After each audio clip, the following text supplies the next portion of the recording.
जब गम आता है हमारे घरों में तो हम अल्लाह और उसके रसूल को याद करते हैं, और जब अल्लाह खुशी देता है तो हम अल्लाह को भूल जाते हैं और शैतान को याद करते हैं। ऐसा है कि नहीं? जिस रब ने हमें खुशी दी तो हमें उसका शुक्र अदा करना चाहिए। और मैं एक बात कह दूं कि अगर नाच गाना इतना जरूरी और इतनी अच्छी चीज है, शादियों में करते हो, तो फिर किसी का इंतकाल हुआ करे तो उसमें भी किया करो। अगर वो इतनी बेहतरीन चीज है, इतनी अच्छी चीज है, तो गम में भी किया करो। किसी के इंतकाल में कभी नाच गाना हुआ? क्यों नहीं हुआ? इसलिए कि वो बुरी चीज है। तो मुझे बताओ, ये निकाह, ये जो निकाह है ना, निकाह, ये मेरे तुम्हारा, ये किसी दुनियादार का तरीका नहीं है, ये महबूबे परवरदिगार का तरीका है। सुनो, अगर हमारे घर में गम होगा तब भी नबी नबी करेंगे, और हमारे घर में अल्लाह के करम से खुशी आएगी तब भी नबी नबी करेंगे। हम मुसलमान हैं। ये निकाह किसी दुनियादार की सुन्नत नहीं, ये रसूल पाक की सुन्नत है। नाच गाना करके इस निकाह की मजाक उड़ाना बंद करो, वरना मैदान महशर अल्लाह के अजाब से खुद को बचा नहीं पाओगे। नहीं नहीं, शुक्रिया, जज़ाकल्लाह। कहीं ऐसा ना हो कि सारे वापस कर जाए। आप बैठे रहिए, बस 2-4 मिनट गुफ्तगू सुन लीजिए। मेरे मुस्तफ़ा करीम के प्यारे दीवानों, याद रहे, ये निकाह आका करीम की सुन्नत है, तो हमें आका करीम को ही राजी करना। होता क्या है, शादी के 4-5 महीने बाद ही इमाम साहब के पास पहुंच जाते हैं तावीज लेने। जाते हैं कि नहीं? क्यों? अरे यार, लड़का अब तो हमारी सुनता ही नहीं। वालिद साहब पहुंच जाते हैं, इमाम साहब कोई तावीज कर दो। क्यों? लड़का अब नहीं सुनता, बीवी की सुनता है, और हमारी तो इज्जत ही नहीं करता। अच्छा, फिर पोते पैदा हुए, पोतियां पैदा हुई, वो भी नहीं सुनते, है ना? फिर तावीज लेने जाता है। मुझे बताओ, ये तुम्हारी औलाद क्यों सुनेगी? तुम्हारे पोते, तुम्हारी पोतियां तुम्हारी इज्जत क्यों करेंगी? मुझे बता, जब निकाह किया था तो क्या किया था? निकाह की बुनियाद गाने पर रखी थी या अल्लाह के जिक्र पे रखी थी? अगर निकाह की बुनियाद अगर तुमने नाच गाने पर रखी होगी तो सुनो, जो औलाद होगी वो भी शैतान के गुलाम पैदा होंगे, शैतान के चेले पैदा होंगे। क्योंकि जिन निकाहों में खुराफात होती है, नाच गाने होते हैं, उसमें शैतानी फितरत का खदशा रहता है, शैतान शामिल हो जाया करता है। इसलिए मुसलमानों, ये निकाह बड़ी अजीम चीज है, इसमें गलत काम मत करो। अगर आप इसमें नाच गाना करोगे तो ये आका करीम की सुन्नत का मजाक उड़ाना हो गया, सुन्नत की बेअदबी करना हो गया, और इसका जवाब ना हम दे सकते ना आप क़यामत में। अगर आका करीम ने चेहरे को फेर लिया, अगर मुस्तफ़ा करीम ने हमसे चेहरे को मोड़ लिया, तो क्या होगा? कसम खुदा की, अगर चाहते हो कि तुम्हारे घरों में जो बच्चे पैदा हों, जो तुम्हारी आने वाली नस्लें हों, वो कुरान की तिलावत करने वाली हों, आका की नाते पढ़ने वाली हों, अगर चाहते हो कि तुम्हारे घर में नेक और परहेजगार बच्चे पैदा हों, तो सुनो, निकाह में नाच गाना ना करो, बल्कि अल्लाह और उसके रसूल का जिक्र करो। फिर मैं दावा करता हूं कि जो बेटे पैदा होंगे वो गौसे आजम तो पैदा नहीं हो सकते, लेकिन गौसे आजम के गुलाम बनके जरूर पैदा हो सकते। जिंदाबाद जिंदाबाद, नारे तकबीर, नारे रिसालत, मसलके आला हजरत, तालीमाते मजहब इस्लाम, जिंदाबाद जिंदाबाद जिंदाबाद। ये क्या? माशाअल्लाह माशाअल्लाह। मैं खत्म कर दूंगा अगर आप ऐसा करेंगे तो। मेरे मुस्तफ़ा करीम सल्लल्लाहु ताला अलैहि वसल्लम के प्यारे दीवानों, तो हमारी और आपकी कोशिश ये होना चाहिए कि हम हर हाल में अल्लाह और उसके रसूल को राजी करने की फिक्र करें। ताकत पे कभी घमंड नहीं करना चाहिए, है ना? अच्छे मकानों पे कभी घमंड नहीं करना चाहिए। ये नहीं सोचना चाहिए कि हमारे पास पावर है, हमारे पास ताकत है, हमारे पास बिल्डिंग है। क्या आपने नहीं देखा, सिर्फ 30 सेकंड के जलजले ने, सिर्फ 30 सेकंड के जलजले ने औकात क्या है इंसान की? अरे तुम महल बना लो, बिल्डिंगें बना लो, चाहे पत्थरों के महल बना लो, लेकिन जब रब का गजब आता है, जब रब नाराज होता है, तो हमने और तुमने देखा, सारी दुनिया ने देखा कि सिर्फ चंद सेकंड के अंदर पूरे पूरे शहर तबाह हो गए। अल्लाहु अकबर कबीरा। शहरों के नामो निशान मिट गए। वो जो कई कई मंजिलें, इमारतें खड़ी थी, बिल्डिंगें खड़ी थी, बड़ी बड़ी आलीशान करोड़ों रुपए की बनी हुई बिल्डिंगें चंद सेकंड के अंदर जमीन के अंदर धंस गई। आज हम गुनाह पर गुनाह करते हैं। आज हम क्या नहीं करते, गलत काम पे गलत काम करते हैं। हमारे शबो रोज देखें, हमारी जिंदगी को देखें। कसम खुदा की मुसलमानों, अगर हम और तुम बचे हुए हो तो ये तेरी मेरी ताकत का कमाल नहीं, ये तेरे मेरे पैसे का कमाल नहीं। अगर तुझे और मुझे जमीन के अंदर धसाया नहीं जा रहा तो ये फकत मदीने वाले मुस्तफा का सदका है। रब ने वादा लिया कि मेरे महबूब तुम मेरे इन बंदों के दरमियान मौजूद हो, इसलिए हम इन पर कोई सख्त अजाब नाज़िल नहीं करेंगे। वरना आप नहीं जानते, पहले के नबियों की उम्मतों का हाल देखो।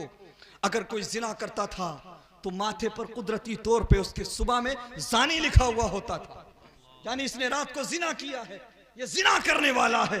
अगर कोई शराब पीता था तो सुबह को सारी दुनिया देखती थी, उसके चेहरे पर, उसके माथे पर शराबी लिखा होता था।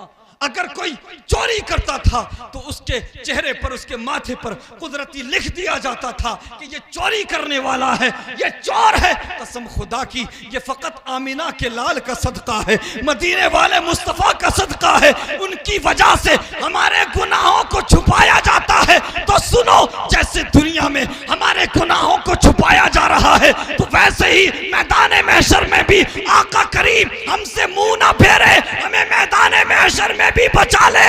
तो आज ही उनको राजी करना होगा। आज ले उनकी पनाह, आज मदद मांग उनसे, कल न मानेंगे। नारे तकबीर, नारे रिसालत, तालीमाते मजहब इस्लाम, मसलके आला हजरत। आज ले उनकी पनाह, आज मदद मांग उनसे, कल न मानेंगे कयामत में अगर मान गए। इसलिए जरूरी है कि अपने आमाल की तरफ तवज्जो करें। मेरे मुस्तफ़ा करीम सल्लल्लाहु तआला अलैहि वसल्लम के प्यारे दीवानों, हम देखें, गौर व फिक्र करें। हो सकता है कि कुछ लोग ये समझ लें कि यार मौलवियों को काम तो चीखना चिल्लाना होता है, इनको तो डायरिया हो गया, इनका तो पेशा है, ये तो बोलते हैं। भाई हमें भी अपनी जिंदगी प्यारी है, हमें भी अपनी किडनीज प्यारी हैं भाई, हम भी लंबी जिंदगी चाहते हैं, पागल नहीं हो गए हम।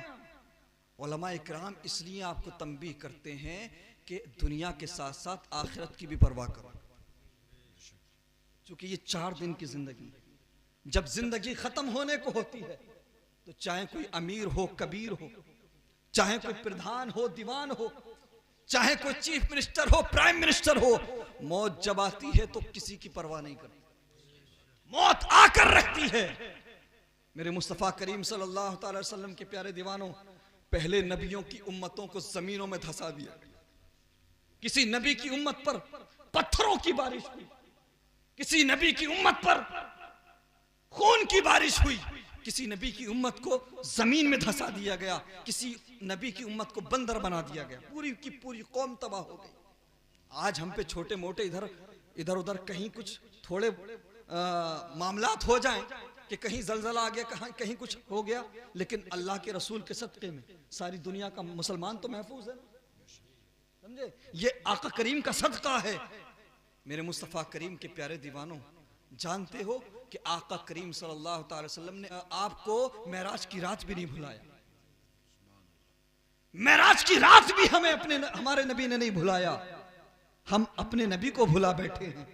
कसम खुदा की, जब मेराज की रात मेरे नबी अल्लाह से मुलाकात के लिए गए, आसमानों का सफर किया, जन्नत व दोज़ख को देखा, तो आका करीम सल्लल्लाहु अलैहि वसल्लम से रब ने फरमाया, महबूब मांगो जो मांगना है, आज जो भी मांगोगे दिया जाएगा। अभी 18 तारीख को मेराज की रात गुजरी, अल्लाह अकबर कबीरा।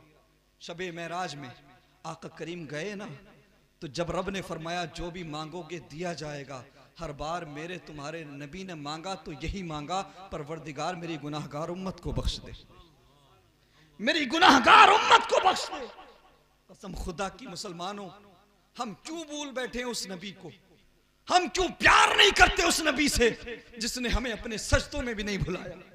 28 साल तक हाउस अरेस्टेड जिंदगी गुजारी मेरे नबी ने। 28 साल तक शेब अबी तालिब में मेरे नबी को कैद कर दिया गया था। ना पानी की एक बूंद अंदर जा सकती है, ना खाने का एक दाना अंदर जा सकता है। अल्लाह अकबर कबीरा। मेरे नबी ने अगर ये तकलीफें बर्दाश्त की, मक्के के काफिरों ने मेरे नबी को पत्थर मारे, मेरे नबी पर इंटेस्टाइन्स, अंतड़ियां, ओझड़ियां फेंकी। अल्लाह अकबर कबीरा। मेरे नबी के चाहने वालों को तपती हुई रेत पर घसीटा गया। अल्लाह अकबर। मेरे तुम्हारे नबी ने अगर इन मुश्किलात का सामना किया, इन परेशानियों को बर्दाश्त किया, किस लिए? ताकि कुरान हम तक पहुंच जाए, इस्लाम हम तक पहुंच जाए, शरीयत हम तक पहुंच जाए। अल्लाह अकबर कबीरा। जानते हो मुसलमानों, मेरे नबी ने हम तक इस्लाम पहुंचाने के लिए अपनी बेटी सैयदा फातिमा को सूखे पत्ते खिलाए। वो जो सारी दुनिया को रिस्क तकसीम करते हैं, जिनके सदके में सारी दुनिया खाती है। शेब अबी तालिब में एक वक्त ऐसा आया कि जब कुछ खाने के लिए ना रहा, कई दिन गुजर गए, तो सूखे पत्ते मेरे और तुम्हारे नबी की बेटी ने खाए, सैयदा फातिमा ने।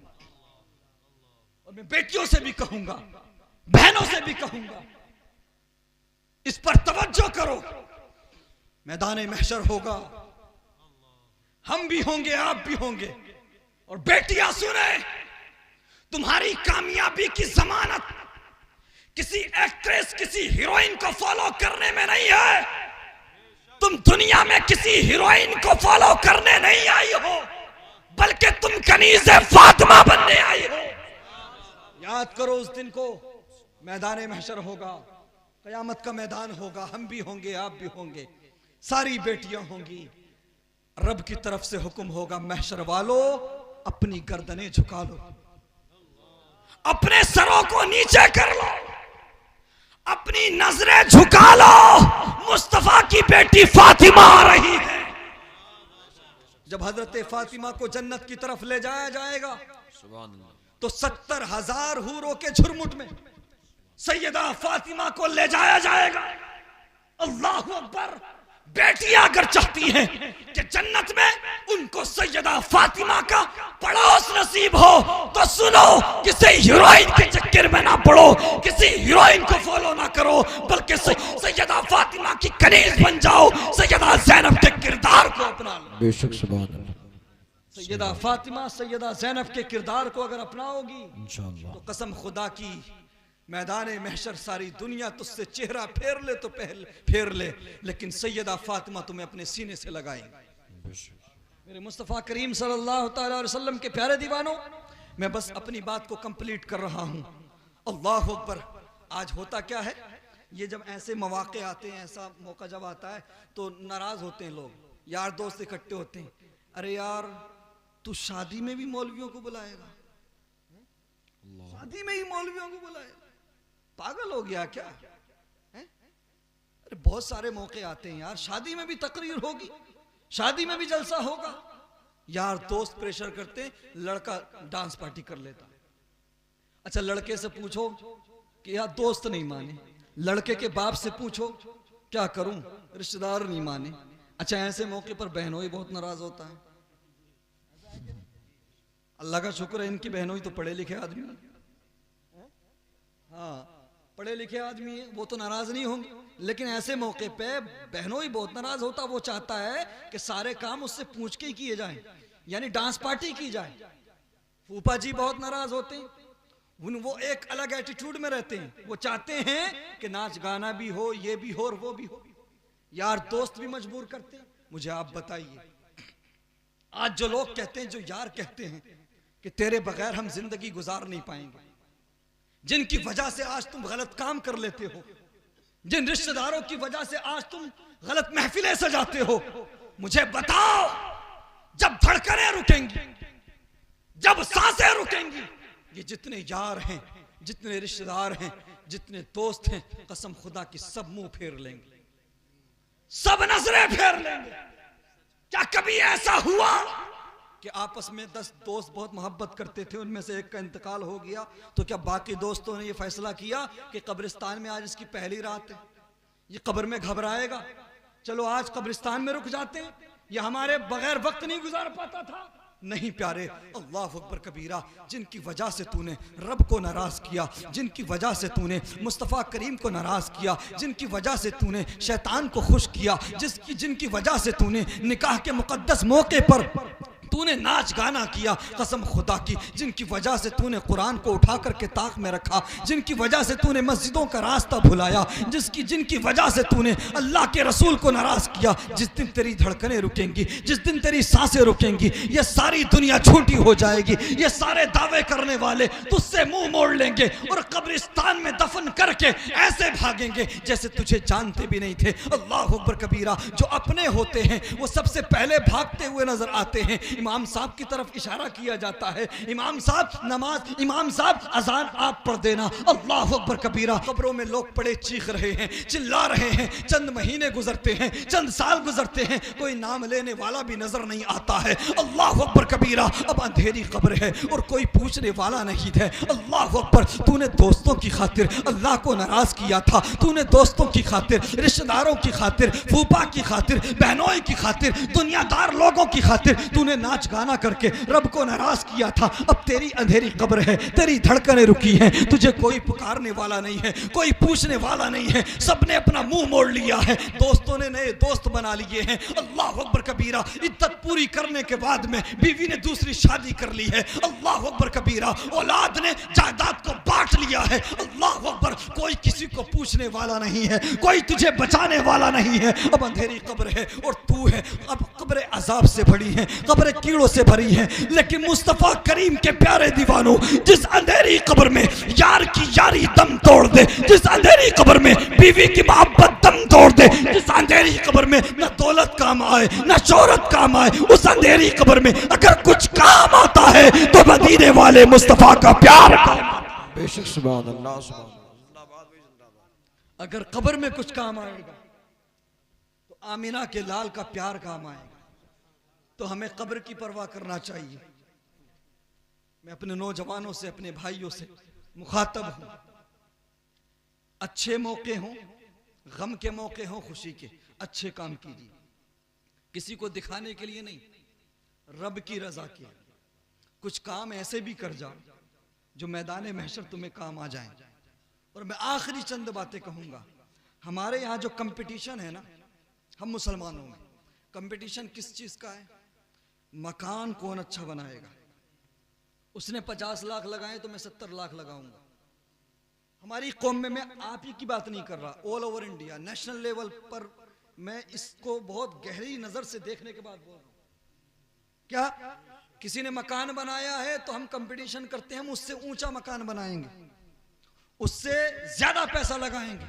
अगर कोई 20 लाख की कार लाया है तो हम 25 लाख की लाएंगे। कोई अगर 10 लाख की कार लाया तो हम 15 की लाएंगे। हमारी नजर में कामयाबी क्या है? पैसे कमा लेना, बिल्डिंगें बना लेना, कारें खरीद लेना, ये कामयाबी है। मैं कहता हूं मुसलमानों, ये कामयाबी नहीं है। ये वो कामयाबी है जिससे आप अपनी जिंदगी अच्छी बना सकते हो। आप अपनी अच्छी जिंदगी तो अच्छी बना सकते हो, लेकिन आने वाली नस्लों को कुछ नहीं दे सकते। कामयाबी यह नहीं कि तुम इमारतें बना लो, तुम बिल्डिंगें बना लो, तुम कारें बना लो। कामयाबी यह है कि अपने बच्चों के हाथों में कलम दे दो, क्योंकि आने वाला जमाना उसका होगा, ये दुनिया उसकी होगी जिसके हाथ में कलम होगा। आज हम कंपटीशन करते हैं मकान बनाने में, दौलत कमाने में, पढ़ाई में कोई कंपटीशन नहीं। पढ़ाई में हमारी कौम में दूर दूर तक कोई नहीं, ना आईएएस नजर आता, ना आईपीएस नजर आता है, ना डॉक्टर नजर आता, कहीं कुछ नहीं, सब सैर सपाटा।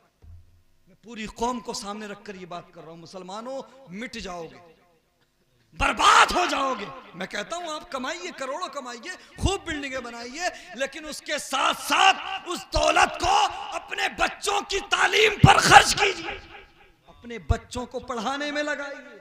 अगर आपने अपने बच्चों को पढ़ा के अगर एक भी काबिल बना दिया तो नस्लें सुधर जाएंगी। अगरचे आप ऊंची बिल्डिंग में ना रह सके, छोटी बिल्डिंग में रहें। खैरियत है जनाब? माशाअल्लाह, सुभान अल्लाह। आइए तशरीफ रखिए।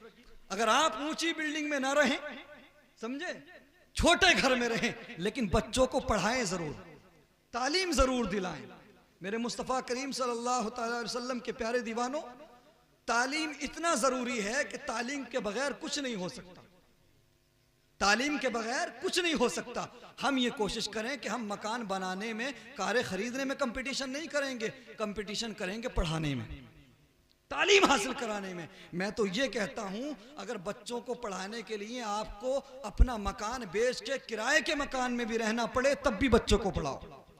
2 रोटी की जगह 1 रोटी आप खाएं, लेकिन बच्चों को पढ़ाएं। आपके लिए जरूरी नहीं कि आप बहुत ही महंगी कार में बैठें, आप ऑडी और मर्सिडीज में बैठें या फॉर्च्यूनर में बैठें। अगर कौमों को सुधारना है, नस्लों को सुधारना है, आने वाली न्यू जनरेशन को सुधारना है, तो बच्चों के हाथों में कलम दे दो। होता क्या है, हमारे मोहतरम बैठे, इनसे पूछिए हमारी कौम में क्या है। ये कहते हैं कि साहब मुसलमानों की नौकरियां नहीं लगती, यही है ना जरा, हाँ, कि मुसलमानों की नौकरियां नहीं लगती, पढ़ा के करेंगे क्या। अब तुम पढ़ाते कब हो यार? पढ़ाने वाले वो होते हैं कि पढ़ाते पढ़ाते नौबत ये आ गई कि घर बेच दिया, घर भी बिक गया, फिर भी लड़का यूपीएससी या नीट की तैयारी कर रहा है, किराए के मकान में रहना, जमीन बेच दी। तो ऐसे ही लोगों के घरों में बच्चे कामयाब होते हैं। जो दूसरी कौमें हैं, जो दूसरी अक़वाम हैं, उनके यहाँ ये है कि फर्स्ट प्रायोरिटी, सबसे ज्यादा इंपॉर्टेंस अगर किसी चीज को दी जाती है तो पढ़ने को दी जाती है, एजुकेशन को दी जाती है, तालीम को दी जाती है। मैं तो ये कहता हूं, मैं इस चीज का बिल्कुल कायल नहीं। लोग कहते हैं कि साहब सिर्फ आलिम बनाओ, नहीं, आलिम प्लस डॉक्टर, आलिम प्लस इंजीनियर, आलिम प्लस अधिकारी, आलिम प्लस उसके साथ साथ आईएएस आईपीएस सब बनाओ, दीन भी सिखाओ उसके साथ साथ। अगर चाहते हो कि दुनिया में दूसरी कौमों के कदम से कदम मिलाकर आप आगे चलो और हक के लिए आप लड़ो, इंसाफ लोगों को दिला सको, मजलूमों के काम आ सको, तो उसके लिए जरूरी है कि अपने बच्चों को पढ़ाओ।